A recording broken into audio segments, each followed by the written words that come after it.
माधव जय कुंज बिहारी जय राधा माधव जय कुंज बिहारी जय गोपी जन बल्लभ गिरवरधारी जय गोपी जन बल्लभ गिरवरधारी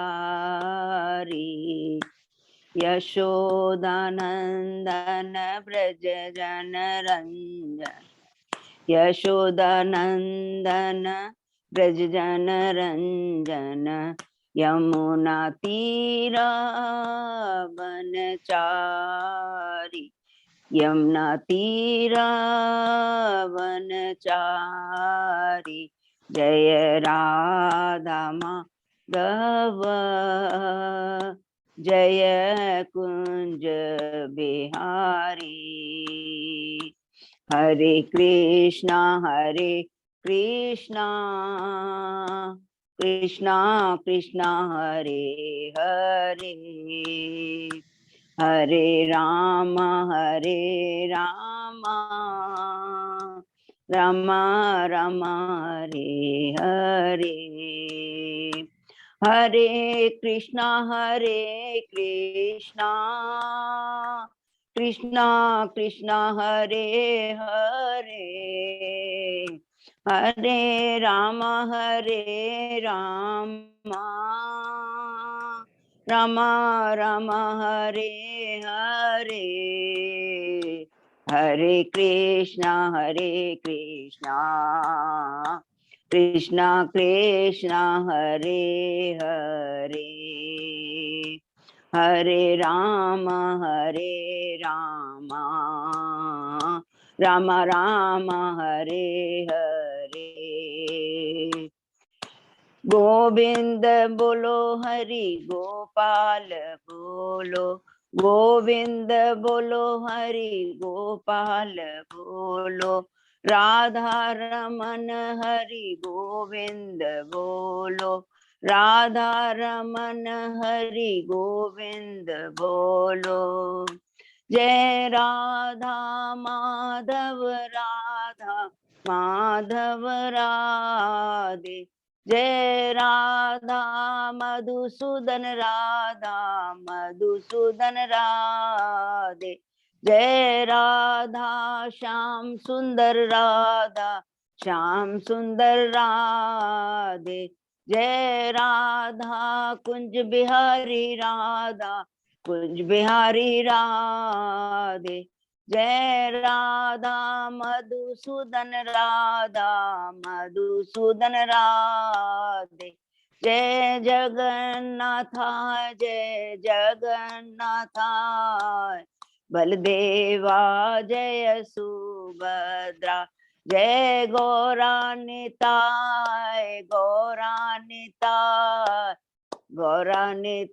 जय गौरानिताय जय जय गुरुदेव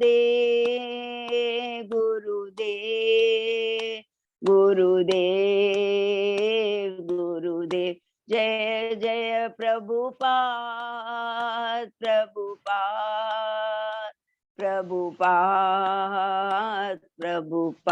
जय जय गुरुदेव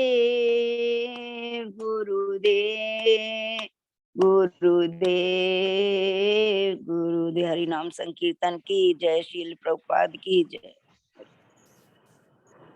हरि बोल। बहुत बहुत धन्यवाद महादेव। और बहुत सुंदर अजय प्रभु ने आज जो कृष्ण राधा रानी का जो उन्होंने विग्रह का दर्शन कराया, एकदम मार्वलस। तो आज राधा रानी को देख के लग रहा उनके आंखों में इतनी करुणा है हम बद्ध जीवों के लिए। बहुत ही सुंदर। बहुत बहुत धन्यवाद अजय, बहुत बहुत धन्यवाद। हरे कृष्णा। सभी भक्तों को मेरा दंडवत प्रणाम। हरे कृष्णा प्रभु दंडवत हरे कृष्णा दंडवत प्रणाम संजय प्रभु। अभी हम लोग मंगलाचरण करते हैं। ओम अज्ञानतिमिरान्धस्य ज्ञानाञ्जन शलाकया चक्षुरुन्मीलितं येन तस्मै श्री गुरुवे नमः। श्री चैतन्य मनोभीष्टं स्थापितं येन भूतले स्वयं रूप कदा मह्यं ददाति स्वपदान्तिकं। वन्देऽहं श्री गुरु श्री युगपदकमलं श्री गुरु वैष्णवांच च श्री रूपं साग्रजातं सहगना रघुनाथं वितं तं सजीवं स्वाद्वैतं स्वावभूतं परिजं सहितं कृष्ण चैतन्य देवं श्री राधा कृष्ण पादान सहगना ललिता श्री विशाखा वितांत च। नम ओम विष्णु पादाय कृष्ण पृष्ठाय भूतले श्रीमते भक्ति वेदांत स्वामिन इति नामिने। नमस्ते सरस्वती देवे गौरवाणी प्रचारिणे निर्विशेषा शून्यवादी पाश्चात देश तारिणे। वांछा कल्पतरुभ्यः कृपा सिन्धुभ्यः च पतितानां पावनेभ्यो वैष्णवेभ्यो नमो नमः। नमो महावदान्याय कृष्ण प्रेम पदायते कृष्णाय कृष्ण चैतन्य नामने गौरतिषे नमः। हे कृष्ण करुणा सिंधु दीन बंधु जगतपते गोपेश गोपिका कांत राधा कांत नमस्तुते। तप्त कांचन गौरांगी राधे बिंदाबनेश्वरी विश्वानुसुते देवी प्रणमामि हरिप्रिय। नीलांचल निवासाय नित्याय परमात्मने बलभद्र सुभद्रायां जगन्नाथाय ते नमः। जय श्री कृष्ण चैतन्य प्रभु नित्यानंद श्री अद्वैत गदाधर श्रीवासादि गौर भक्तवृंद। मुखं करोति वाचालं पंगुलंगे गिरिं यत्कृपातमहं वन्दे श्री गुरुमदीनतारिणं। परमानंद माधवं श्री चैतन्य ईश्वरं। हरे कृष्णा कृष्ण कृष्ण हरे हरे हरे राम राम राम हरे हरे। हरे कृष्णा। श्री श्री मंगलाचरण की जय। शिला प्रभुपाद की जय। आज के श्रीमद् भागवतम हरे कृष्णा धन्यवाद। आज के श्री भागवतम कक्षा में अध्ययन में चर्चा में सभी भक्तों का हार्दिक स्वागत है, अभिनंदन है। मैं सभी भक्तों के चरणों में अपना दंडवत प्रणाम करता हूँ और हम याद करेंगे कि हम कितने भाग्यशाली हैं। श्री कृष्ण गुरु आचार्य साधु सीनियर देवभूति की कृपा से हम सब भक्त मिलकर के श्रीमद् भागवतम की चर्चा कर रहे हैं, अध्ययन कर रहे हैं। पिछली क्लास में हम लोगों ने कैंटो 3 का अध्याय 6 समाप्त किया। आज 7वें अध्याय में प्रवेश करेंगे। विदुर महाराज के और नेक्स्ट प्रश्न है ये सेम चीज हमने देखा था कि जब भगवान ने ब्रह्मा जी को जब ब्रह्मा जी ने नारद जी को सारे जिनके सृष्टि के बारे में बताया, तब उन्होंने अध्याय 7 में और सारे प्रश्न किए थे। उसी तरह यहाँ पर विदुर जी मैत्रेय मुनि से और प्रश्न करेंगे। और यहाँ पर कैंटो 6 में अभी तक हम लोग ने जो कुछ भी पढ़ा है उसको जस्ट हम लोग बड़ी क्विकली रिवाइज करेंगे। बहुत इंपॉर्टेंट है। प्रथम अध्याय है, विदुर जी के प्रश्न है। किन से? उद्धव जी से है। और स्टार्टिंग हुआ था कि परीक्षित महाराज पूछते हैं सुखदेव गोस्वामी जी से कि विदुर जी मैत्रेय मुनि से कब और कहाँ मिले और उनकी क्या चर्चा हुई। तो मैत्रेय मुनि से के बारे में पूछ रहे, लेकिन उसके पहले विदुर जी मैत्रेय मुनि से मिलने के पहले किससे मिले थे? उद्धव जी से मिले थे। इसीलिए प्रथम अध्याय के अंदर में विदुर जी के जो प्रश्न है उद्धव जी से है। ये याद रखेंगे, कोई कंफ्यूजन एकदम क्रिस्टल क्लियर होगा। और उसमें भगवान विदुर जी अलग अलग प्रश्न करते हैं, सारे भगवान से संबंधित। दूसरे अध्याय में हम प्रवेश करते हैं। भगवान का स्मरण उद्धव जी को आ जाता है। हरि बोल। प्रभु जी आपका वीडियो कटा हुआ है। हरि बोल। क्या हो समझा नहीं? क्या जय प्रभु? ये प्रभु जी ठीक चल रहा है, सही चल रहा है। रंजीत प्रभु जी कुछ बोल रहे हैं क्या? रंजीत प्रभु शायद कुछ बोले, कोई बात नहीं।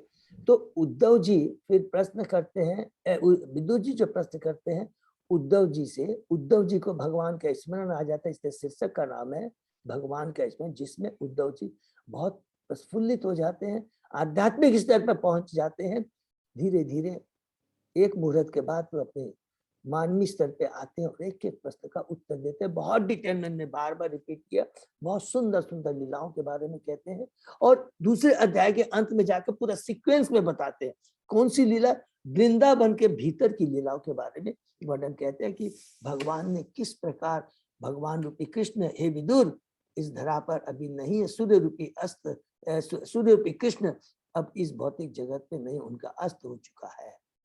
और भगवान इस धरा पे तो किस प्रकार उन्होंने पुतना के ऊपर में, ब्रज बालाओं के ऊपर में, शिशुपाल के ऊपर में अलग अलग किस तरह उन्होंने कृपा की है। भगवान त्रयों के स्वामी है, 3 गुणों के स्वामी है, 3 शक्तियों के स्वामी है। पुरुषावतार, कर्णोदक में कानोदक्षा विष्णु, गर्भोदक्षा चिरोदय, ये 3 अवतार के स्वामी, अलग अलग उनको त्रिताप के स्वामी, बहुत सुंदर वर्णन कर करके फिर उसके बाद में भगवान ने किस प्रकार मथुरा में जन्म लिया, किस प्रकार वो वृंदावन गए और किस प्रकार उन्होंने असुरों का वध किया, ग्वाल बालों के संग लीला रचाई, गोवर्धन लीला के बारे में भगवान ने गोपियों के संग किस रास लीला रचाई। ये वृंदावन की लीला समाप्त करने के बाद में हम प्रवेश करते हैं वृंदावन के बाहर की लीलाओं में। उसमें हमने बहुत डिटेल में डिस्कस किया किस प्रकार उन्होंने कंस का वध किया, सांदीपनि मुनि से उन्होंने शिक्षा ग्रहण की और दीक्षा के रूप में उनके मृत पुत्रों को वापस ला के दिया, अर्जुन को कुरुक्षेत्र युद्ध में विजय करवाया, युधिष्ठिर महाराज को सिंहासन पर बैठाया और उसके बाद में 3 अश्वमेध यज्ञ करने के बाद भगवान यहाँ से इस धरा से पलायन करने का प्रोग्राम करते हैं। और किस प्रकार उन्होंने द्वारका वाली जो लीला है बहुत ही इंपॉर्टेंट है। मूसन लीला का क्या उद्देश्य है कि ब्राह्मणों के प्रति अपराध नहीं होना चाहिए और जब भगवान की सारी लीला खत्म हो जाती तो स्वयं भगवान अपनी लीला समेट लेते हैं। 4थे अध्याय में हम प्रवेश करते हैं। जब भगवान श्री कृष्ण मथुरा द्वारका की लीला समाप्त करने के बाद में सरस्वती नदी के पास में पहुंचते हैं तो 4था अध्याय का शीर्षक क्या है कि मैत्रेय मुनि का, विदुर जी का मैत्रेय मुनि के पास जाना। सरस्वती नदी के पास में भगवान श्री कृष्ण पहुंच जाते हैं, उद्धव जी भी वहां पहुंचते हैं और मैत्रेय मुनि भी वहां पहुंचते हैं। भगवान श्री कृष्ण उद्धव को देखकर बहुत प्रसन्न होते हैं और कहते हैं तुम मेरे परम भक्त हो, ये तुम्हारा अंतिम भौतिक जगत में तुम्हारा आना ये अंतिम है। तुमने जो इच्छा व्यक्त की थी मेरी संगति पर आज तुम्हें मिल रही है। मैं तुम्हें दिव्य ज्ञान प्रदान करूंगा, वो ज्ञान जो कि मैंने भगवत गीता में भी नहीं है और ब्रह्मा जी को भी चतुश्लोकी भागवतम बनाई थी वो नहीं दिया। कृपा करके इस ज्ञान को तुम बद्रिकाश्रम में जा करके वहां के जो ऋषि मनु है, मैं सब जगह गया वहां नहीं जा पाया, उनको तुम वितरण करना। ये बात उद्धव जी विदुर को बताते हैं, उनकी आंख से आंसू आ जाते हैं कि अब कृष्ण भगवान नहीं रहे, मैं पगला हो रहा हूँ, मैं अकेलापन महसूस हो रहा हूँ।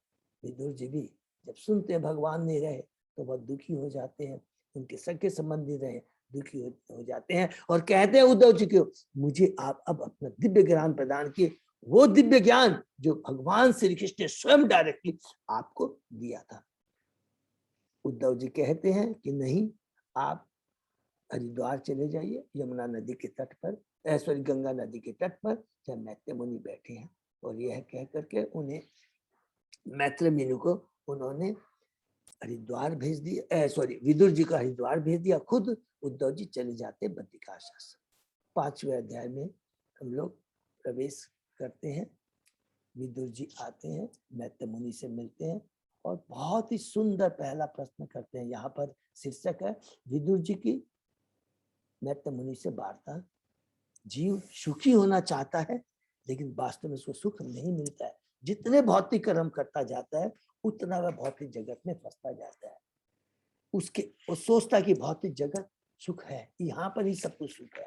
इस भ्रम को दूर करने के लिए विदुर जी कहते हैं मैत्रेय मुनि, आप जैसे पवित्र आत्माएं इस भौतिक जगत पर विचरण करती रहती है, आप कृपा कर करके हमें भगवान की दिव्य लीलाओं के बारे में बताइए, भगवान के पुरुष अवतार के बारे में बताइए, भगवान के सृष्टि पर संहार के बारे में बताइए। ये भी दिव्य लीला है, याद रखेंगे जब भी दिव्य लीला वर्ड यूज किया तो ये भगवान का जो सृष्टि पालन संकार है, ये बहुत बड़ी दिव्य लीला है जो कि हम लोग समझ पाए हैं कि कितना भगवान कितने महान है। श्री कृष्ण एक एक चीज जो हम लोगों ने पढ़ा, ये विराट रूप की जो सृष्टि है उसके अंदर में भगवान का लक्ष्य क्या है और इस सृष्टि करने में भगवान की कितनी शक्तियां, भगवान के बिना कुछ भी नहीं हो सकता है, ये स्थापित हुआ है।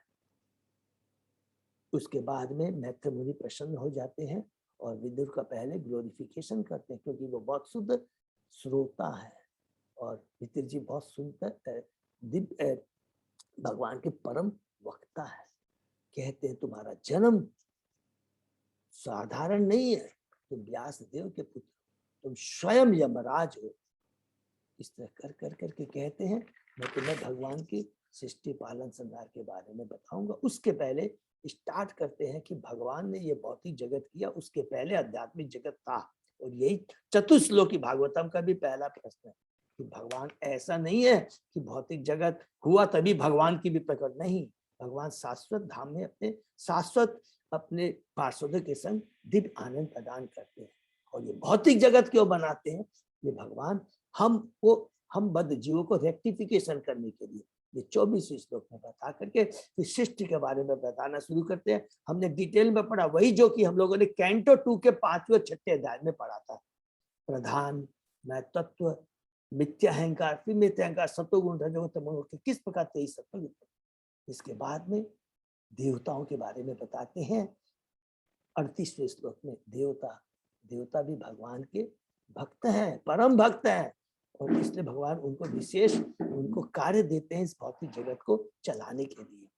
और देवता किस प्रकार भगवान का ग्लोरिफिकेशन करते हैं, उनके चरणों के बारे में बताते हैं कि आपके चरण छाते के समान है, आपके चरण में दिव्य ज्ञान है, आपके चरण में की जो भक्ति करता है, आपके चरण को जो शरणागत होता है उसमें विरक्ति उत्पन्न हो जाती है। विरक्ति का मतलब और ज्ञान माने भौतिक जगत के प्रति आसक्ति खत्म हो जाती है।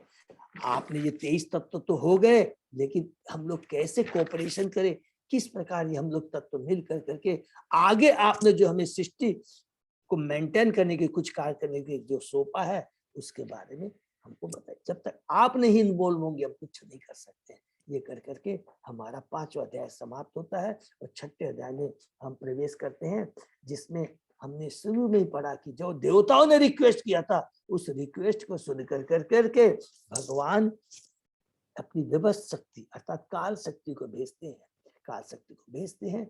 और इस प्रकार वो जो 23 एलिमेंट है एक दूसरे से कोऑपरेशन कर करके इस विराट रूप, विराट शरीर उत्पन्न विश्व रूप की सृष्टि होती है।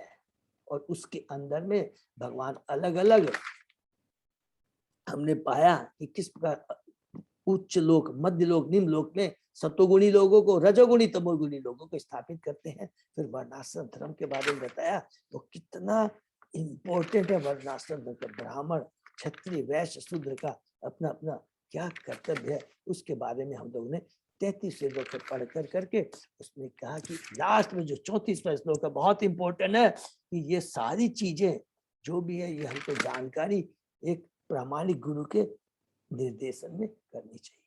फिर लास्ट क्लास में हमने जो पढ़ा, मैत्र मुनि विदुर जी को बताते हैं कि हे विदुर, भगवान द्वारा प्रकट के विराट रूप के दिव्य काल क्रम तथा शक्ति को भला कौन जान माप सकता है या उसका अनुमान लगा सकता है। अपनी असमर्थता के बावजूद मैं जो कुछ सुन सका, और यहाँ पर अपने गुरु से, तो जो अजय प्रभु ने भी जो प्रश्न किया था और जितना भी है, तो यहाँ पर बिल्कुल आपने लगा है क्योंकि उन्होंने, मैंने देखा कि अपने गुरु यहाँ पर, क्योंकि चैप्टर 4 में हमने पढ़ा है कि जब मैत्र मुनि अहेतु की कृपा से भगवान के पास आते हैं उस समय लिखा था प्रभुपाद जी ने उनकी मिश्र भक्ति थी, वो प्योर भक्त नहीं थे। और इसीलिए भगवान केवल उद्धव की तरफ दृष्टि डाल करके आनंद का अनुभव कर रहे थे। लेकिन इतनी बड़ी कृपा है मैत्र मुनि के ऊपर, तो उनके सांख्यायन उनके गुरु है एक्चुअली है सांख्य। तो यहाँ पर 100% अजय प्रभु जो कि कार्तिक नखीदार प्रभु ने कहा, तो ऐसा ही है कि वो कृष्ण भगवान को ही यहाँ पर इंडिकेट किया गया है। जो कुछ हमने उनसे आत्मसात किया, पहले जो सुना है, और दूसरा वर्ड क्या किया है, और जो कुछ आत्मसात कर चुका हूँ, रियलाइज माने हृदय में उतार चुका हूँ, उसे अब भगवान की महिमा का वर्णन करने में लगा रहा हूँ। अन्यथा मेरी वाक शक्ति अपवित्र हो जाएगी। ये बहुत हमने इंपॉर्टेंट पॉइंट पढ़ा। जो कुछ भी हम सुनते हैं बोनाफाइड गुरु से, वो हमें दूसरों को प्रचार करना चाहिए। अपने गुरु से जो कुछ सुन रहा हूं उसे पूर्ण रूप से दोहराना संभव नहीं है, फिर भी भरसक प्रयास करके यथासंभव कुछ न कुछ वर्णन किया जा सकता है। प्रभुपाद जी कहते हैं इससे कोई अंतर नहीं पड़ता कि भगवान की महिमा का वर्णन पूर्ण रूपेण से हुआ या नहीं। मनुष्य को मनसा वाचा कर्मणा भगवान की दिव्य महिमा के गायन का प्रयास करना चाहिए, अन्यथा उसे अपवित्रता अशुद्ध बने रहेंगे, अर्थात हम केवल माया के बारे में प्रजल्प करते रहेंगे। इसलिए सदैव हमें भगवान का ही बारे में कीर्तन करना रहे। बद्ध जीवों का जीवन मन तथा वाणी से भगवान की सेवा में लगने की विधि से ही शुद्ध बनाया जा सकता है, अदरवाइज कोई उपाय नहीं। इस 7वें श्लोक में हमने पढ़ा भगवान का सर्वोच्च सिद्ध लाभ पवित्र करता भगवान के कार्यकलापों तथा महिमा की चरना में प्रवृत्त होता है। ऐसे कार्यकलाप महान विद्वान ऋषियों द्वारा इतनी सुंदरता से लिपिबद्ध किए गए हैं। कान का असली प्रयोजन उनके निकट रहने से ही पूरा हो जाता है।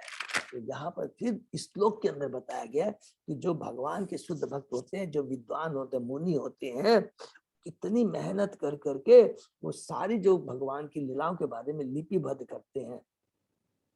श्रीमद् भागवत ऐसा ही एक महान ग्रंथ है और इसकी विषय वस्तु को सुनने सुनाने मात्र से जीवन की सर्वोच्च सिद्ध अवस्था प्राप्त हो जाती है, ये प्रभुपाद जी कहते हैं। एवं कान तथा जीव का भी सदुपयोग हो जाता है। फिर मैत्रेय मुनि कहते हैं विदुर जी को, हे पुत्र, आदि कवि ब्रह्मा 1000 देवी वर्षों तक परिपक्व ध्यान के बाद भी केवल इतना जान पाए कि भगवान की महिमा अचिंत हरि बोल। तो ये बहुत इंपॉर्टेंट श्लोक है, इसलिए हम लोग रिपीट कर रहे हैं कि यहाँ पर रिपीट क्यों करें कि जो भगवान की जो महिमा है वो अचिंत्य, स्वयं भगवान नहीं जानते हैं कि वो कितने महान। ब्रह्मा जी उनके प्रथम पुत्र है, इसलिए हमारा उद्देश्य क्या होता है, जो बड़े बड़े चिंतक होते हैं, बड़े बड़े दार्शनिक होते हैं, जो ज्ञानी होते हैं, उनके चक्कर में नहीं पड़ना चाहिए। प्रभुपाद जी कहते हैं भगवान के शुद्ध भक्त क्या करते हैं, तुरंत भगवान की अंतरंगा शक्ति, पराशक्ति, लक्ष्मी देवी, सीता देवी, श्रीमती या राधा रानी की शरण ग्रहण करके वास्तविक महात्मा बन जाते हैं। हरि बोल, ये बहुत इंपॉर्टेंट। अगर हमको रियल में भगवान की भक्ति करनी है, अपने जीवन को सार्थक बनाना है, तो तुरंत ये भागवतों के पढ़ के आचार्य सुनकर तुरंत अपने गुरु आचार्यों के शरणागत हो जाना चाहिए, तो अदिति परिपार। अदरवाइज उन चिंतकों की तरह अगर हम लोग केवल चिंतन करना शुरू कर दें, क्वेश्चन करना शुरू कर दें, ये कैसे हुआ, ये कैसे हुआ, तो जिंदगी में कुछ भी नहीं कर पाएंगे, मनुष्य जीवन व्यर्थ हो जाएगा। ऐसे महात्मा भगवान को मानसिक चिंतन द्वारा भगवान को जानने में जरा भी रुचि नहीं करते। वे तो भगवान द्वारा अपने भक्तों के साथ या असुरों के साथ जो दिव्य लीलाएं करते हैं, उन दिव्य लीलाओं के बारे में सुनने में आनंद लेते हैं। और दोनों में फर्क क्या आता है, जो चिंतक होते हैं वो क्या करते हैं, बहुत चिंतन करते हैं, समझ में कुछ आता नहीं है, भ्रमित हो जाते हैं, उसके बाद में क्या बोलते हैं लास्ट में, ये सब कल्पना है, कुछ नहीं। लेकिन जो भगवान का शुद्ध भक्त होता है, जब भगवान गुरु को समर्पित करता है, तो गुरु की शरणागति से उसमें एक जो दिव्य ज्ञान, दिव्य चेतना, उसके माध्यम से वो तुरंत समझ जाता है कि भगवान इतने महान है। ऐसे नहीं बोलता अरे यार ये सब केवल मनोकल्पना, नहीं, भगवान इतने आनंद है। उसको सुनकर ही भगवान की लीलाओं का बार बार सुन करके हुए आनंद प्रदान, आनंद अनुभव करता है। क्योंकि 39 श्लोक में बहुत इंपॉर्टेंट बात है, भगवान इतने महान हैं। अगर एक चीज को, अगर कोई चीज समझ ले, केवल बट वृक्ष का एग्जाम्पल से अगर समझ ले, तो समझ में आ जाएगा बट वृक्ष के छोटे से फल में हजारों छोटे छोटे बीज होते हैं, और प्रत्येक बीज में एक अन्य बट बीज की शक्ति छिपी रहती है। और ये बट बीज, ये सारी सृष्टि हमने पढ़ा है, एक एक चीज की जो कुछ भी इस भौतिक जगत में हुआ, ये भगवान की कृपा के बिना नहीं हो सकता है। बट बीज, जब बट बीज एक छोटा सा बीज हजारों जैसे बट बीज को उत्पन्न कर सकता है, तो वो भगवान कितने महान होंगे, उनकी शक्ति कितनी महान होगी।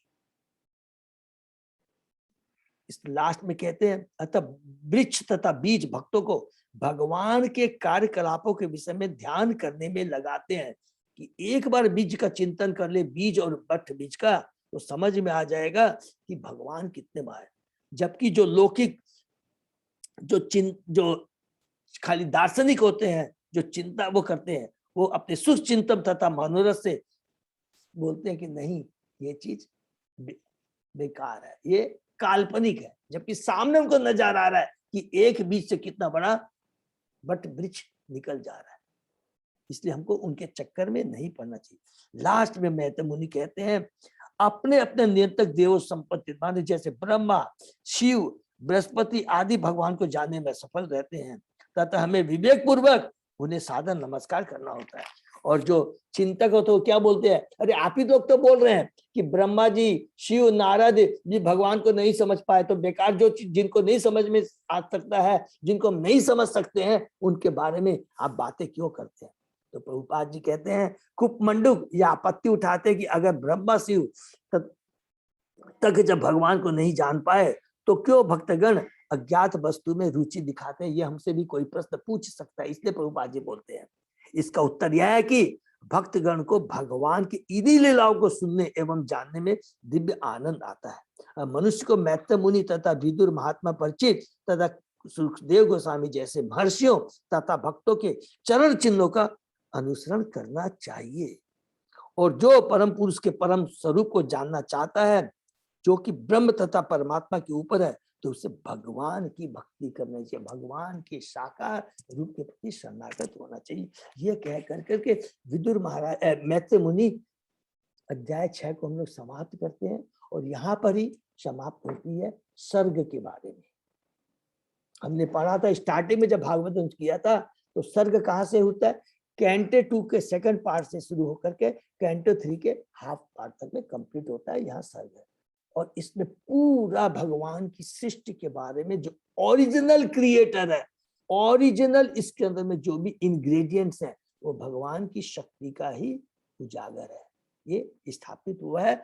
और यहाँ पर मैत्रेय मुनि ने कहा कि भगवान इतने महान है, इनकी शक्ति इतनी महान है, उसके बारे में अगर हम लोग एनालिसिस करने जाएंगे तो ये मूर्खता होगी, जैसे कि चिंतक लोग करते, या कर समाप्त करते। और आज हम लोग 7वें अध्याय में प्रवेश करते हैं। ठीक है। ओम नमो भगवते वासुदेवाय, ओम नमो भगवते वासुदेवाय, ओम नमो भगवते वासुदेवाय। नारायण नमस्कृत्य नरं चैव नरोत्तमं देवी सरस्वती व्यासं ततो जयम् उदीरये। नष्ट प्रायेषु अभद्र नित्यं भागवत सेवया भगवती उत्तम श्लोके भक्ति भवति नैष्ठिकी।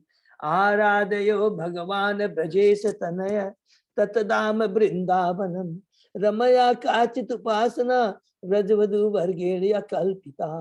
श्रीमद्भागवतम प्रमाणम अमलम प्रेमापुमर्तो महान श्री चैतन्य महाप्रभो मतम इदम तत् आदरो न पर।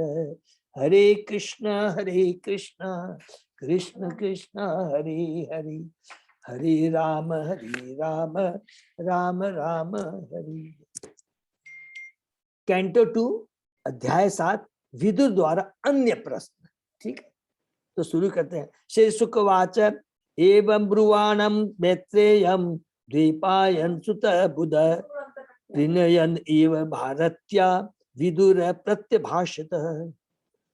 सुखदेव गोस्वामी ने कहा, हे राजन, जब महर्षि मैत्रेय इस तरह बोल रहे थे, द्वैपायन व्यास के विद्वान पुत्र विदुर ने यह प्रश्न पूछते हुए मधुर ढंग से एक अनुरोध व्यक्त किया। हरि बोल।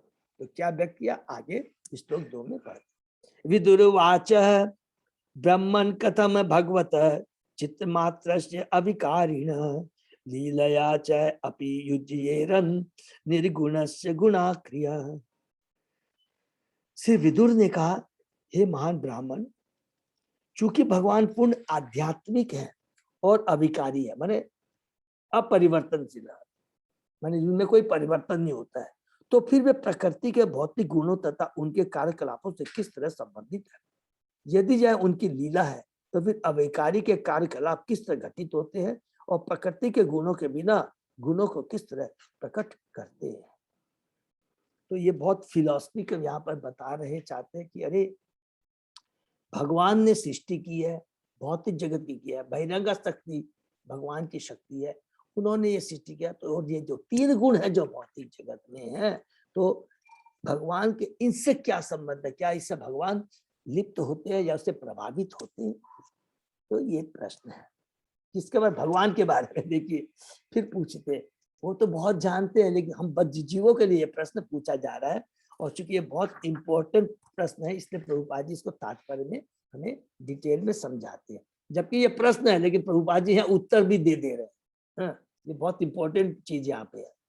जैसा कि पिछले अध्याय में वर्णन हो चुका है, परमात्मा, परमेश्वर तथा जीव में अंतर यह है कि विराट जगत को उत्पन्न करने में भगवान के कार्यकलाप उनकी विविध शक्तियों के द्वारा संपन्न होते हैं, किंतु यह जगत जीवों को मोहग्रस्त करने वाला होता है। इसलिए भगवान शक्तियों के स्वामी है, जबकि जीव उनके अधीन रहते हैं। विदुर दिव्य कार्यकलापों के विषय में विभिन्न प्रश्न पूछकर इस भ्रांत धारणा को स्पष्ट कर रहे हैं कि जब भगवान पृथ्वी पर अपने अवतार के रूप में प्रकट होते हैं या अपनी समस्त शक्तियों समेत स्वयं प्रकट होते हैं, तो वे भी सामान्य जीव की तरह माया के द्वारा प्रभावित होते हैं। माने दिखता है, ये लगता है। सामान्यतः यह उन अल्पज्ञ दार्शनिकों की धारणा है जो भगवान तथा जीवों के पद को एक स्तर का मानते हैं। विदुर तो महर्षि मैत्रेय को इन तर्कों का खंडन करते सुन रहे हैं। इस श्लोक में भगवान को चिन्मात्र या पूर्णतः आध्यात्मिक बताया गया है। भगवान में अनेक अद्भुत वस्तुओं को, चाहे वे नश्वर हो या स्थायी हो, उत्पन्न करने तथा प्रकट करने की असीम शक्तियां हैं, जो कि हम लोगों ने अभी देखा है पुरुषा अवतार में। चूंकि यह भौतिक जगत उनकी बहिरंगा शक्ति की सृष्टि है, अतः यह नश्वर प्रतीत होता है। यह विशेष अंतरालों के बाद प्रकट होता है, कुछ काल तक स्थिर रहता है और पुनः विलय होकर उनकी निजी शक्ति में संरक्षित हो जाता है। जैसा कि भगवद गीता में वर्णन हुआ है, भूत्वा भूत्वा प्रलीयते, किंतु इनकी अंतरंगा शक्ति की सृष्टि आध्यात्मिक जगत भौतिक जगत की तरह नश्वर न होकर नित्य है और दिव्य ज्ञान, ऐश्वर्य, शक्ति, बल, सौंदर्य तथा यश से पूर्ण है। यही चीज सेम सब प्रथम श्लोक में, चतुश्लोकी भागवत में भी हमने पढ़ा, और यहाँ पर भी छठे अध्याय में जब मैत्रेय मुनि विदुर जी को प्रश्न कर रहे थे, तो उन्होंने 22वें या 23 श्लोक में यही चीज कहा कि पहली चीज मैं ये बता देना चाहता हूँ कि भगवान ये भौतिक जगत सृष्टि करने के पहले भगवान कहाँ थे। भगवान का एक आध्यात्मिक जगत है जहां पर भगवान अपने शाश्वत पार्षदों के संग में अपने दिव्य धाम में रहते हैं और अपने भक्तों के संग में वो लीलाएं करते हैं और प्रेम का आदान प्रदान करते हैं। ठीक है, वो भगवान की शक्तियों की ऐसी अभिव्यक्ति नित्य होती है और निर्गुण कहलाती है, अर्थात ये भौतिक प्रकृति के गुण समस्त के प्रभाव से यहाँ तक कि सतोगुण से भी मुक्ति होती है। भगवान निर्गुण का मतलब क्या है सबको अच्छे से मालूम, फिर भी याद रखें, निर्गुण का मतलब हुआ भगवान में कोई भौतिक गुण नहीं होते, वो तो गुणों की खान है भगवान। लेकिन यहाँ पर जो बोलना चाहिए निर्गुण का मतलब ये जो भौतिक जगत में सतोगुण रजोगुण, ये भौतिक इवन सतोगुण ही, ये तो 3 गुणों से भगवान ऊपर है। उसी तरह जब अजन्मा हम बोलते हैं तो इसका मतलब ये नहीं है, इसका मतलब है भगवान का कोई भौतिक जन्म नहीं होता है। ठीक है ना, भगवान का कोई भौतिक शरीर नहीं होता है, भगवान का जो अवतार होता है उसको जब वो भौतिक नहीं, वो अजन्मा मतलब वो भौतिक हम बद्ध जीव की तरह माँ के गर्भ से इस तरह नहीं उत्पन्न होते हैं और भौतिक शरीर उनका नहीं होता है, न वो तीनों गुणों से प्रभावित होते हैं, इसलिए वो अजन्मा है और 3 गुणों से ऊपर है। आध्यात्मिक जगत भौतिक सत्व से भी दिव्य है, अतः अपरिवर्तनीय है। चूंकि ऐसे नित्य तथा अपरिवर्तनीय गुणों के परमेश्वर भौतिक प्रभाव जैसी किसी भी वस्तु से कभी अधीन नहीं बनते, अतः उनके कार्यकलाप तथा रूप का जीवों की तरह माया का अधीन होना किस तरह सोचा जा सकता है। कैसे सोच सकते हैं कि भगवान माया के अधीन हो सकते। देखिए एक बहुत इंपॉर्टेंट चीज है, ये चीज नोट कर लेंगे तो सारा कंसेप्ट क्लियर हो जाएगा। याद रखेंगे कृष्ण शक्तिमान है और बाकी जो कुछ भी है वो भगवान की शक्ति है। चाहे वो जीव हो वो भी भगवान की शक्ति है, पराशक्ति है। और ये भौतिक जगत है भगवान की अपराशक्ति है। तो जीव चूंकि शक्ति है, दूसरी शक्ति से वो प्रभावित हो सकता है, लेकिन चूंकि भगवान शक्तिमान है तो शक्तिमान से सारी शक्तियां निकली है, तो भगवान कैसे अपनी शक्तियों से प्रभावित हो सकते, ये हमेशा इंपॉर्टेंट है। सबसे इससे सारा चीज क्लियर हो जाए। जीव शक्ति है, इसीलिए वो क्या होता है, भौतिक जगत में आकर करके बहिरंगा शक्ति के चक्कर में आ जाता है, और वो भी पड़ेगी, एक्चुअल में नहीं आता है लेकिन ऐसा प्रतीत होता है। ये तत्व ज्ञान है। तो ये चीज हमें याद है कि शक्तिमान कभी भी अपनी शक्तियों के चक्कर में प्रभाव में नहीं आ सकता है। जीव भगवान की शक्ति है, पराशक्ति है, वो हरे कृष्ण प्रभु हाँ प्रभु। तटस्थ शक्ति है। यस प्रभु, तटस्था शक्ति है। क्योंकि तटस्था सबको मालूम है क्यों बोलते हैं, क्योंकि उसको एक अल्प स्वतंत्रता ये रहती है, या तो वो भौतिक जगत में आके भोगना चाह सकता है या भगवान के धाम में जा सकता है, इसलिए उनको तटस्था शक्ति बोलते हैं। ठीक है ना। लेकिन है शक्ति, ये याद रखना होगा। शक्ति और शक्तिमान में फर्क है। इसलिए कभी भी यदि कोई बोलता है कि भगवान प्रभावित होते हैं, ये होते हैं, ये मूर्खता है। शक्तिमान कभी भी अपनी शक्ति जिनसे जिन उत्पन्न हो उससे कैसे उसके चक्कर में आ सकता, सोचिए। ये बहुत इंपॉर्टेंट चीज है, याद रखिए। एक जादूगर या बाजीगर अपने कार्यों तथा कलाओं से अनेक चमत्कार प्रदर्शित करता है। वह अपनी जादूगरी से गाय बन सकता है, फिर भी वह गाय नहीं होता, किंतु साथ ही जादूगर द्वारा प्रदर्शित गाय उससे भिन्न नहीं है। उसी तरह भौतिक शक्ति भगवान से भिन्न नहीं है, क्योंकि यह उनकी ही उद्भास है। इसको अंडरलाइन कर देंगे। भगवान की ही ये बहिरंग जो प्रश्न है, ये भौतिक जगत है, ये जो शक्ति है बहिरंगा शक्ति है, किससे उत्पन्न हुई? ये तो भगवान की है। और ये बहिरंगा शक्ति जो है जिसे भौतिक जगत प्रकट हुआ है, ये भगवान उससे कैसे प्रभावित हो सकते? उन्हीं से तो निकली है। शक्तिमान और शक्ति में हमेशा याद रखेंगे क्या अंतर है। किंतु उसी के साथ शक्ति की यह अभिव्यक्ति भगवान नहीं है। अर्थात यहाँ बोलना चाहते हैं अचिंत भेदा भेद, जो चैतन्य महाप्रभु हम लोगों ने कई बार पढ़ा, और मेरे ख्याल से बहुत सबको एकदम क्रिस्टल क्लीन होगा। शक्ति का बिना शक्तिमान के कोई अस्तित्व नहीं है, इसलिए शक्ति शक्तिमान है, लेकिन होकर भी नहीं है। बार बार 2-3 एग्जाम्पल याद कर लेंगे। अग्नि है, अग्नि से पतंगे निकलते हैं, अग्नि से उष्मा निकलती है। बिना अग्नि के न उष्मा निकल सकती है न पतंगे निकल सकते हैं। अर्थात उष्मा और पतंगे अग्नि के ऊपर निर्भर करते हैं, इसलिए अग्नि पतंगा और उष्मा में कोई अंतर नहीं है। लेकिन है अंतर भी है, अग्नि को अग्नि है, उष्मा उष्मा है, और पतंगा पतंगा है। ये हमेशा याद है। लेकिन अग्नि शक्तिमान हुई, और ये सब क्या है, शक्तियां अग्नि से निकलती है, पतंगे निकलते हैं, उष्मा निकलती है। बिना अग्नि के पतंगे का उष्मा का कोई अस्तित्व नहीं है। उसी प्रकार बिना भगवान के बहिरंगा शक्ति अंदर जो भी है भौतिक जगत, कुछ किसी चीज का अस्तित्व नहीं है बिना कृष्ण के। ठीक है ना। भगवान का दिव्य ज्ञान तथा शक्ति सदैव वैसे ही बने रहते हैं, ये बदलते नहीं, भले ही वे भौतिक जगत में प्रदर्शित हो। जैसा कि भगवद गीता में कहा गया, भगवान अपनी अंतरंगा शक्ति द्वारा पृथ्वी पर अवतरित होते हैं। उनका अवतरित होते हैं, दिव्य शरीर होता है, भौतिक शरीर नहीं होता है। अतः भौतिक प्रकृति के गुणों द्वारा उनका कलुषित, परिवर्तित या अन्यथा प्रभावित होने का प्रश्न ही नहीं उठता है। भगवान अपनी अंतरंग शक्ति द्वारा सगुण है, किंतु साथ ही वे निर्गुण है, क्योंकि वे भौतिक शक्ति के संपर्क में नहीं रहते। निर्गुण किसलिए बोलते हैं? क्योंकि भौतिक जगत से उनका कोई भी संबंध नहीं है। मतलब संबंध का मतलब प्रभावित नहीं होते, ये नोट कर लेंगे। संबंध तो है ही, क्योंकि भगवान से ही प्रकट है, लेकिन भगवान से प्रभावित नहीं होते हैं। ये बहुत इंपॉर्टेंट चीज है, इसको याद रखेंगे। कारागार के प्रतिबंध पर बंदियों पर लागू होते हैं, जो राजा के कानून द्वारा दंडित होते हैं, किंतु राजा कभी भी कानून की ऐसी जटिलताओं द्वारा प्रभावित नहीं होता, भले ही वह स्वेच्छा से कारागार का दौरा करे। हरि बोल। ये कितना इंपॉर्टेंट है कि राजा भगवान रूपी राजा कारागार रूपी इस भौतिक जगत को बनाता है। ठीक है, जब राजा कारागार जेल को बनाता है उसमें कैदी रहते हैं, हम बद्धजीव जैसे रूपी कैदी हैं।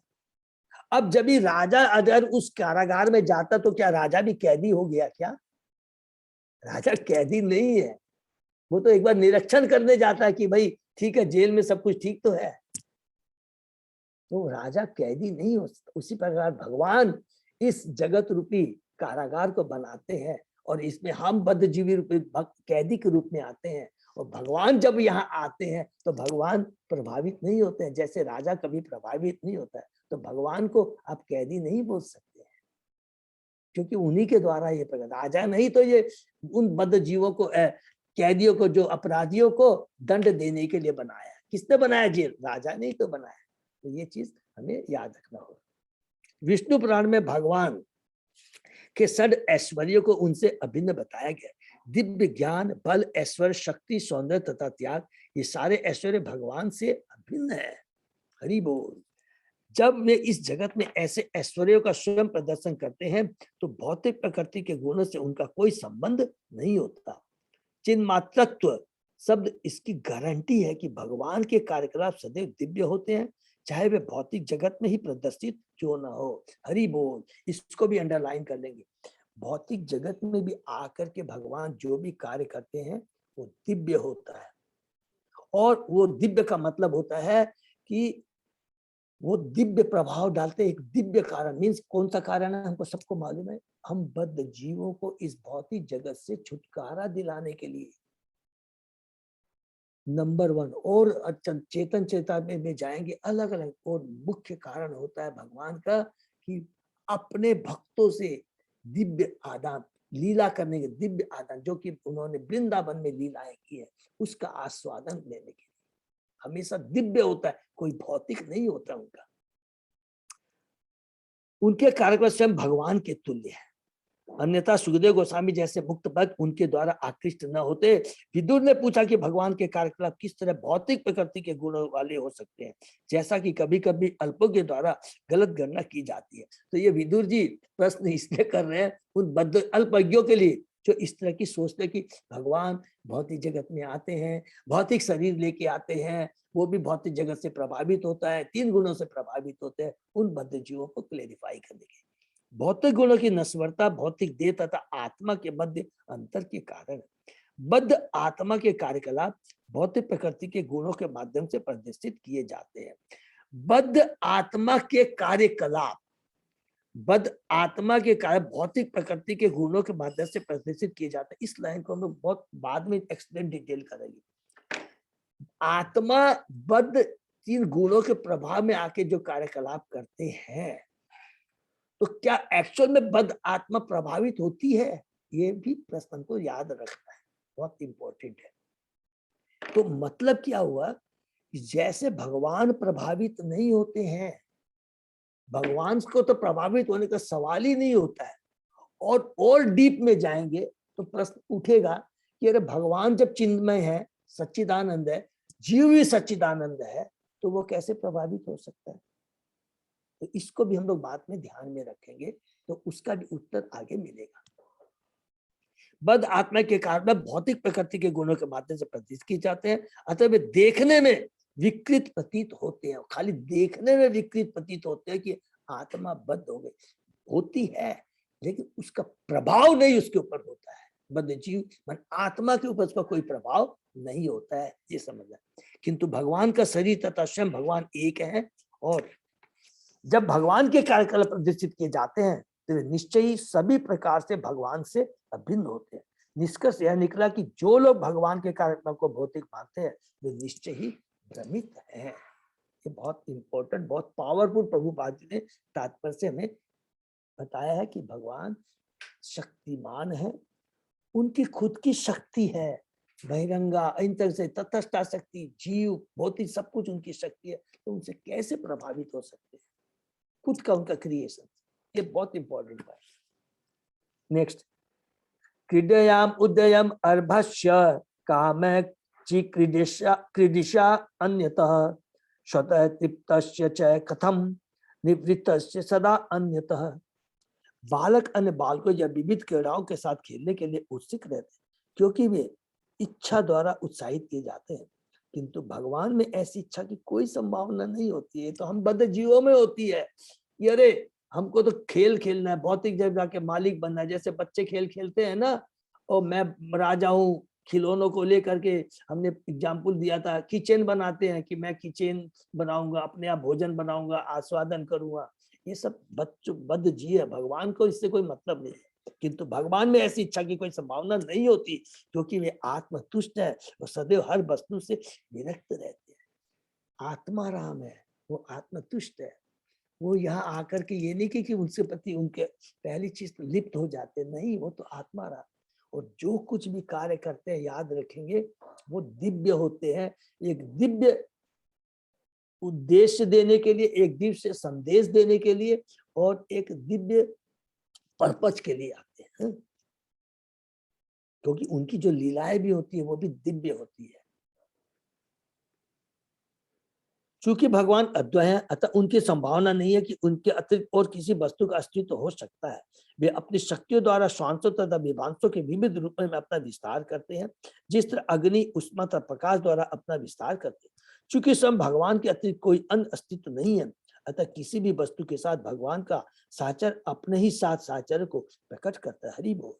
भगवद गीता में भगवान कहते हैं, मया तत् इदम सर्व जगत अव्यक्त मूर्ति न मतस्थानी सर्वभूतानि न चाहम तेषु अवस्थित है। विराट स्थिति की पूर्ण अभिव्यक्ति भगवान के निर्गुण रूप का ही विस्तार है। सारी वस्तुएं केवल उन्हीं में स्थित है, फिर भी वे उनमें नहीं है। फिर भी ये उनमें नहीं है का मतलब क्या हो गया कि भगवान ने बहिरंगा शक्ति के माध्यम से भौतिक जगत की सृष्टि की है, लेकिन भगवान उससे लिप्त नहीं होते, ये याद रखेंगे। यह भगवान की आसक्ति तथा विरक्ति का ऐश्वर्य है। हरि बोल। तो यही भगवान की आसक्ति और विरक्ति, माने भगवान की सब कुछ है, भगवान से संबंधित है, लेकिन फिर भी भगवान उससे विरक्त रहते हैं, माने भौतिक जगत से। वे हर वस्तु के प्रति आसक्त है, फिर भी सबों से विरक्त है। हरि बोल। माने सब आसक्त, माने सब चीज उनसे ही निकली है, उनके बिना कोई चीज का अस्तित्व नहीं है, फिर भी भगवान उसमें लिप्त नहीं होते। नेक्स्ट, असरक्षित भगवान विश्वम गुणमय्या आत्म मायया तया संस्थापयति एतत् भूय प्रत्यपि धास्यति। भगवान ने प्रकृति के 3 गुणों की स्वरक्षित शक्ति द्वारा इस ब्रह्मांड की सृष्टि कराई।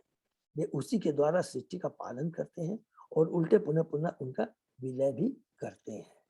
तात्पर्य, भगवान द्वारा इस विराट ब्रह्मांड की रचना उन जीवों के लिए की जाती है जो अनुकरण द्वारा भगवान से एकाकार होने के भ्रांत विचार में रह जाते हैं। प्रकृति के 3 गुण बद्ध जीवों के मोह को और भी बढ़ाने वाले। बद्ध जीव माया द्वारा मोहित होकर अपनी दिव्य पहचान की विस्मृति के कारण अपने को भौतिक सृष्टि का अंश मानता है, और इस तरह वह जन्म जन्मांतर भौतिक कार्यों में बंध जाता है। यह भौतिक जगत स्वयं भगवान के निमित्त नहीं है, अपितु यह उन बद्धात्माओं के लिए है जो ईश्वर प्रदत्त अल्प स्वतंत्रता का दुरुपयोग करके नियंत्रक बनना चाहते हैं। इसको अंडरलाइन कर देंगे कि यह भौतिक जगत सब भगवान के नहीं है, भगवान ने अपने लिए नहीं बनाया, हम बद्ध जीवों के लिए बनाया है। जो ईश्वर प्रदत्त अल्प स्वतंत्रता का दुरुपयोग करके, जो अल्प स्वतंत्रता, भगवान ने किसी को पूर्ण स्वतंत्रता नहीं दी है, वो अल्प स्वतंत्रता का हम दुरुपयोग करके क्या बनना चाहते हैं? We want to become proprietor, we want to become enjoyer, we want to become creator, we want to become controller. हम लोग खुद ही होते हैं। इस तरह बद्ध आत्माओं की बारंबार जन्म मृत्यु होती रहती है। तो इस श्लोक में मैत्रेय मुनि, ये जो प्रश्न आ रहे प्रभुपाद जी, सॉरी, तात्पर्य में पहले ही उत्तर दे सुधर। ये मैत्रेय मुनि प्रश्न कर रहे हैं, सॉरी, विदुर जी प्रश्न कर रहे हैं मैत्रेय मुनि से, लेकिन प्रभुपाद जी की इतनी बड़ी कृपा है, पहले से ही उनसे रहा नहीं गया, पहले ही तात्पर्य में पूरा चीज एक्सप्लेन कर देते हैं हम बद्ध जीवों के लिए, कि आप लोग कंफ्यूजन नहीं है। अरे विदुर जी ने ऐसे प्रश्न कैसे कर दिए, विदुर जी तो इतने महान है। फिर मैं तो ये हम बद्ध जीवों के लिए सारे प्रश्न है। देशतः कालतः ये असो अवस्थातः स्वतो अन्यतः अविलुप्त अवबोध आत्मा स युज्येत अजया कथम। शुद्ध आत्मा शुद्ध चेतना है, वह परिस्थितियों, काल, स्थितियों, सपनों तथा अथवा अन्य कारणों से कभी भी चेतना से बाहर नहीं होता, तो फिर वह अविद्या में लिप्त क्यों होता है। अब ये देखिए जीवों के बारे में प्रश्न, पहले भगवान के बारे में प्रश्न किया है, अब यहाँ पर जीवों के बारे में प्रश्न करते हैं। वो तो शुद्ध चेतना है और प्रश्न काल की स्थितियों, स्वप्नों तथा अन्य कारणों से कभी भी चेतना से बाहर नहीं होता, तो फिर वह अविद्या में लिप्त क्यों होता है। ये अब जीवों के बारे में यहाँ पर मैत्रेय मुनि, विदुर जी मैत्रेय मुनि से प्रश्न कर रहे हैं। तात्पर्य, सजीव प्राणी में चेतना सदैव विद्यमान रहती है और जैसा कि ऊपर कहा गया है, किसी भी परिस्थिति में परिवर्तित नहीं होती। जब कोई जीवित व्यक्ति एक स्थान से दूसरे स्थान को जाता है तो वह सचेत रहता है कि उसने अपनी स्थिति बदल दी है। वह सदैव बिजली की तरह भूत वर्तमान भविष्य में विद्यमान रहता है। वह अपने भूतकाल की घटनाएं स्मरण रख सकता है और विगत अनुभव के आधार पर अपने भविष्य के विषय में भी अनुमान लगा। वह कभी भी अपनी व्यक्तिगत पहचान नहीं भूलता, चाहे वह निकट परिस्थितियों में क्यों न फंसा। तो फिर जीव शुद्ध आत्मा के रूप में अपनी असली पहचान को भुलाकर पदार्थ के साथ अपनी पहचान कैसे कर सकता है, जब तक वह अपने से परे किसी वस्तु द्वारा प्रभावित न हो। निष्कर्ष यह है कि जीव अविद्या शक्ति द्वारा प्रभावित होता है, जैसा कि विष्णु पुराण में और श्रीमद् भागवत के प्रारंभ में इसकी पुष्टि की है। भगवत गीता के 5.5 जो जीव को परा प्रकृति है। 4 श्लोक में भूमि, आपो, अनलो, वायु, अपरा जो भगवान की के बारे, अपरा प्रकृति के बारे में बताया गया। और 7वें में क्या बोलते हैं, जीव को परा प्रकृति का है कि मेरी परा प्रकृति है जीव, तटस्था शक्ति है, जैसे कि कृष्ण कार्तिक कृष्णदास प्रभु ने कहा।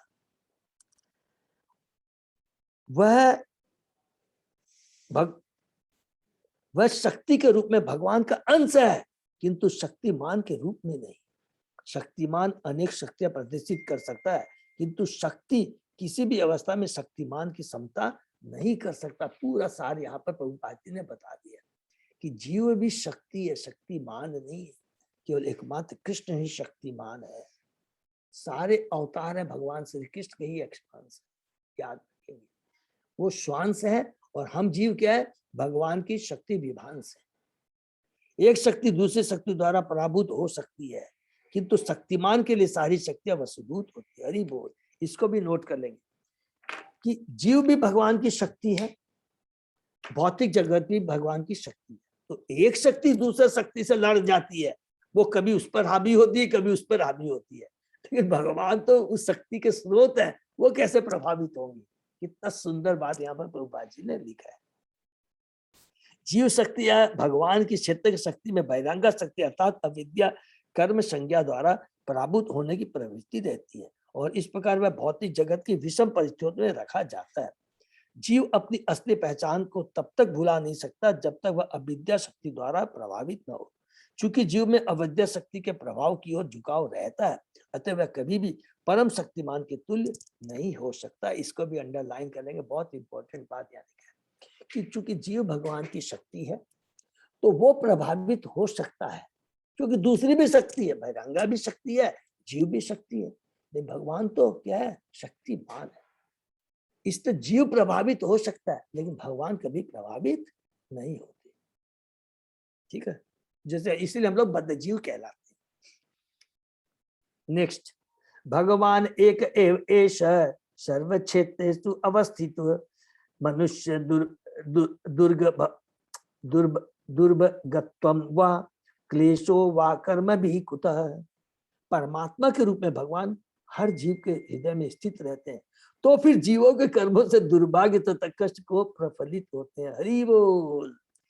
देखिए अब यहाँ कितना बढ़िया बात यहाँ लिखी है। अच्छा ठीक है, मान लिया कि देखिए कितने, बहुत सब लोग ध्यान से सुनेंगे, बहुत इंपॉर्टेंट है कि अब विदुर जी बोलते हैं मैत्रेय मुनि को, चलिए आपने कहा कि जीव शक्ति है और बहिरंगा भी शक्ति है, दोनों शक्तियां हैं, चलो प्रभावित हो जाता है, मान लिया, और भगवान शक्तिमान है, भगवान प्रभावित नहीं होते। लेकिन मेरा एक प्रश्न अब ये है कि ठीक है, आप तो कहते हैं कि जब जीव इस भौतिक जगत में आता है तो परमात्मा भी साथ में रहते हैं, तो जब पिता साथ में रहता है तो फिर वो पुत्र कैसे बंध जाता है?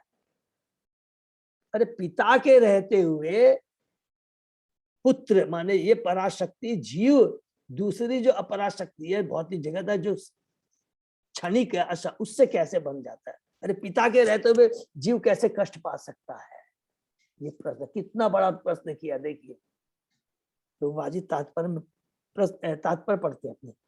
विदुर ने मैत्र से जो अलग प्रश्न पूछा वह है, जीवों के हृदय में परमात्मा रूप में भगवान की उपस्थिति के बावजूद उन्हें इतने कष्ट तथा दुर्भाग्य क्यों झेलने पड़ते हैं? शरीर को फलवान वृक्ष माना जाता है और जीव तथा परमात्मा रूप में भगवान उसमें बैठे दो पक्षियों के तुल्य है।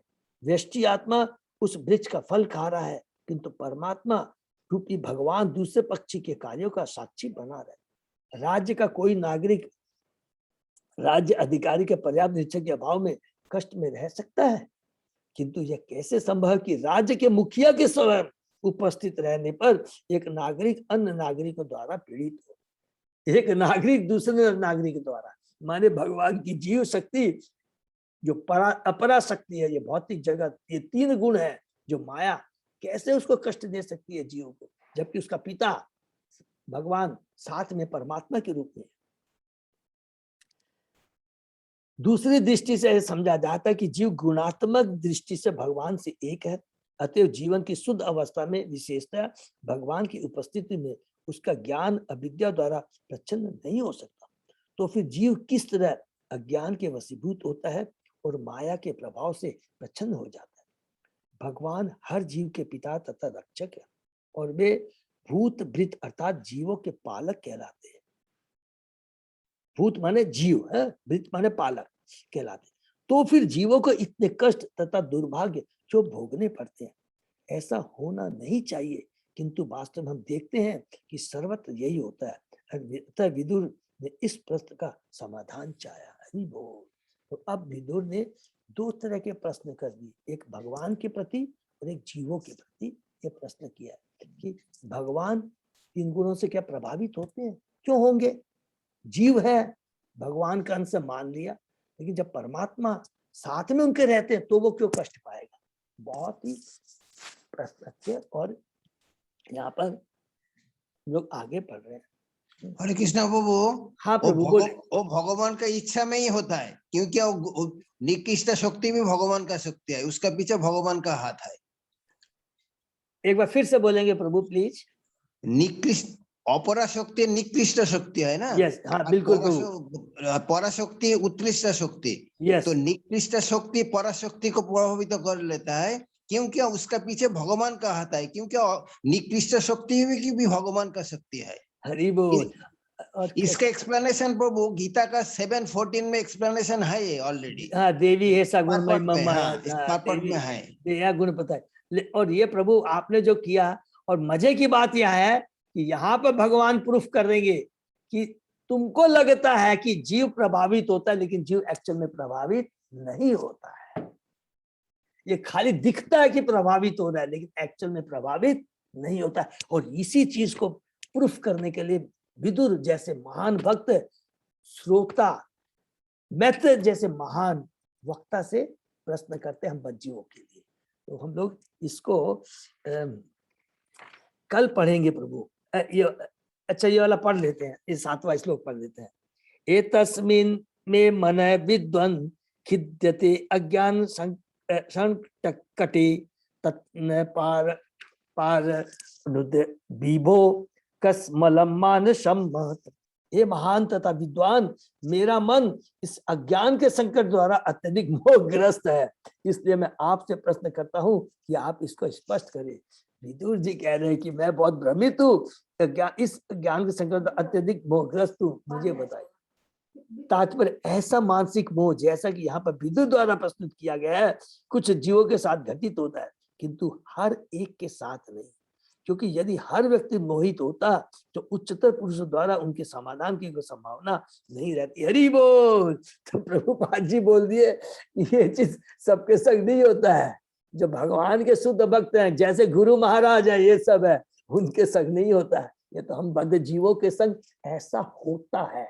ये क्या वर्ड यूज किया? ऐसा होता है, बाकी ऐसा नहीं है। ऐसा प्रतीत होता है, लेकिन ऐसा नहीं है। ये प्रभुपाद जी यहाँ पर एक्सप्लेन करेंगे। और इतना सुंदर बात यहाँ पर लिखा है कि जीव अरे भगवान के रहते हुए कष्ट पा रहा है। अरे भगवान भौतिक जगत में आकर भगवान भी तो 3 दिनों के द्वारा बन देते हैं। ये दोनों प्रश्नों का उत्तर हम लोग आगे मिलेगा, जबकि ऑलरेडी प्रभुपाद जी दे चुके हैं और इसको याद रखेंगे। बहुत सूक्ष्म ज्ञान है ये प्रश्न है और इसका क्या उत्तर है हम लोग आगे मिलेगा। हरे कृष्णा। यहीं पर विराम देते हैं। तो आज हम लोगों के जो प्रश्न है बहुत इंपॉर्टेंट है, विदुर जी के भगवान के प्रति और जीवों के प्रति। जीव शाश्वत है, भगवान शाश्वत है, उनका धाम शाश्वत है। तो वो शाश्वत भले ही जीव शक्ति हो, याद रखेंगे, लेकिन शाश्वत है, इसको याद रखें। दोनों चीज को याद रखें। तो जो चीज शाश्वत है अशाश्वत चीज से प्रभावित हो सकता है या नहीं। हरे कृष्णा। ये विदुर जी से बैठते मुनि से हम लोग उत्तर सुने। हरे कृष्णा। यहाँ पर हम लोग विराम देते। हरे कृष्णा। दंडवत प्रणाम प्रभु। हरे कृष्ण प्रभु जी, दंडवत प्रणाम। दंडवत प्रणाम प्रभु, दंडवत। हरे कृष्णा। जय हो। अब ये हाँ रंजीत को कुछ बोल रहे हैं आप? ये प्रश्न सब हम से प्रश्न लगा है प्रभु, हम लोग डिस्कस किए। हाँ प्रभु, हरि बोल। ये बहुत इम्पोर्टेंट है प्रभु। ये भगवान की बहुत बड़ी कृपा है। श्रीमद् भागवतम है, ये देखिए, जो एक बार हम लोग इसको अच्छे से एकदम स्टेप वाइज तत्व को जब समझ लेंगे ना प्रभु, देखिए 2 चीज होता है। तत्व को जब समझ में आ जाएगा तो कंफ्यूजन नहीं रहेगा, भ्रम निकल जाएगा। ये बहुत इंपॉर्टेंट चीज है। तो तत्व को जानना बहुत जरूरी है। हरे कृष्ण। तो अजय प्रभु कोई अनाउंसमेंट कुछ है प्रभु? नहीं प्रभु जी। ओके, तो हम लोग यही विराम देते हैं। हरे कृष्ण। हरे कृष्ण प्रभु जी। हाँ माता जी। बोल रहे हैं कि वो भक्ति शास्त्री का जो वो पूछना श्लोक आप पूछेंगे ना? नहीं माता जी, मैं नहीं पूछूंगा। मेरे को बोला कि क्योंकि वो मोस्ट प्रोबेबली हरे कृष्ण प्रभु जी, दंडवत प्रणाम। दंडवत प्रणाम। मैं नहीं पूछूंगा माता जी, मेरे को बाद में बताओ। मैं नहीं, मेरे दूसरे भक्त पूछेंगे, ठीक है ना माता जी? आप चिंता मत कीजिए, बहुत इजी प्रश्न होंगे, आपको कोई चिंता नहीं है। नहीं, वो श्लोक बताना है ना। हाँ वो दूसरे प्रभु जी हैं, मैं उसका अपडेट करता हूँ राजकृष्ण प्रभु जी से बात करके। हाँ, वो अजय प्रभु बता देंगे, ठीक है ना? हरे कृष्ण। हरे कृष्ण। हरे कृष्ण। हरे कृष्ण प्रभु जी, दंडवत प्रणाम। दंडवत प्रणाम माता जी। भक्तों का बहुत बहुत धन्यवाद। तो आज हरे कृष्ण प्रभु जी, दंडवत प्रणाम।